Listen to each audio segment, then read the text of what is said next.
Hello అండి, welcome to అమ్మ వంటిల్లు. ఈరోజు వీడియోలో ఎంతో టేస్టీగా ఉండే బోడ కాకరకాయ కర్రీ ఎలా చేయాలో చూద్దాం.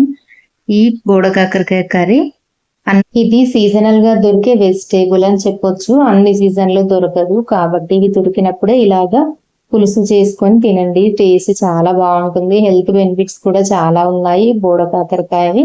మరి రెసిపీ ఎలా తయారు చేసుకోవాలో చూసేద్దాం రండి. ఇక్కడ నేను 1/2 kg వరకు బోడ కాకరకాయల్ని తీసుకున్నాను. ఇవి దేశీవి కూడా ఉంటాయి, చిన్నగా ఉంటాయి. ఇవి నేను తీసుకున్నవి మాత్రం, నాకు దొరికినవి మాత్రం హైబ్రిడ్వి దొరికాయి అన్నమాట. సో ఇప్పుడు వీటిని ఇలాగా కట్ చేసి పెట్టుకోవాలి చిన్న చిన్న ముక్కలుగా. ఇంకా తాలింపులోకి ఒక ఉల్లిపాయ, ఒక 2 పచ్చిమిర్చి, కొద్దిగా కరివేపాకు వేసుకోవాలి.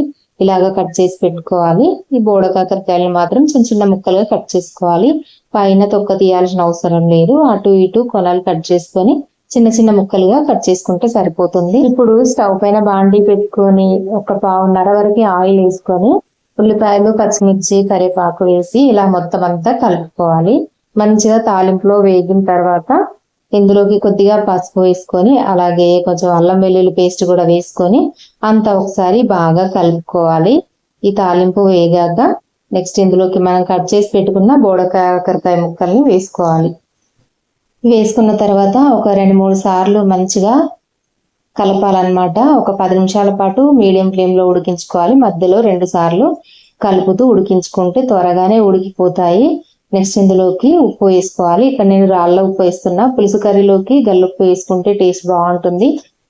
ఇప్పుడు అంతా ఒకసారి కలుపుకోవాలి. ఉప్పు మంచిగా కరిగేంత వరకు 1 నిమిషం పాటు అలా కలిపేసుకున్న తర్వాత నెక్స్ట్ తగినంత కారం వేసుకోవాలి. పులుసు కర్రీలోకి కొద్దిగా కారం ఎక్కువే పడుతుంది. కారం అంతా కలిసేలాగా ఒకసారి కలుపుకొని ఇప్పుడు పెద్ద నిమ్మకాయ సైజ్ అంతా చింతపండుని నానబెట్టి ఒక 2 సార్లు రసం తీస్తే ఇలా రసం అనేది వస్తుంది. మరీ చిక్కగా కాకుండా మరీ పల్చగా కాకుండా ఇలా చింతపండు గుజ్జు వేసుకోండి. ఇంకంతే అండి, మనకి చింతపండు పులుపు సరిపోతుంది. బాగా పుల్లగా ఉండాలి, చారులాగా ఎక్కువ ఉండాలి అన్నట్టుగా ఏమీ ఉండదు. ఇప్పుడు 1 స్పూన్ గోధుమ పిండి కానీ వరి పిండి కానీ నీళ్ళలో కలిపి ఇలాగా పోసుకోండి.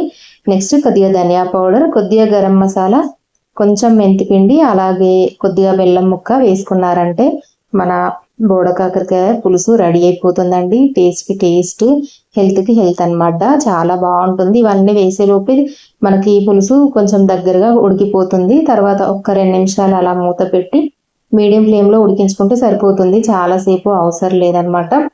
సో ఇప్పుడు ఒకసారి చెక్ చేసుకోండి. ఉప్పు సరిపోకపోతే ఇంకొంచెం ఈ టైంలో వేసుకుంటే సరిపోతుంది.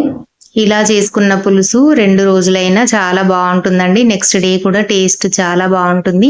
తప్పకుండా ట్రై చేయండి. వీడియో నచ్చితే లైక్ చేయండి, ఛానల్ని సబ్స్క్రైబ్ చేయండి. మీ వాల్యుబుల్ అభిప్రాయాన్ని కామెంట్లో తెలియజేయండి. Thanks for watching.